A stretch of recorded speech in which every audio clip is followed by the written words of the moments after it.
Bugünkü aracımız Renault Kangoo 2012 model. Aracımızda sabahları geç çalışma problemi var. Şöyle mazot filtresini söktük.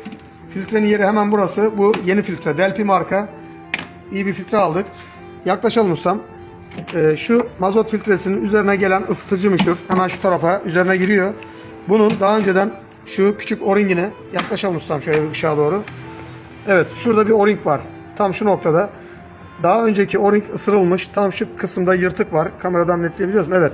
Odaklıyoruz. Tam şu kısımda bir yırtık var.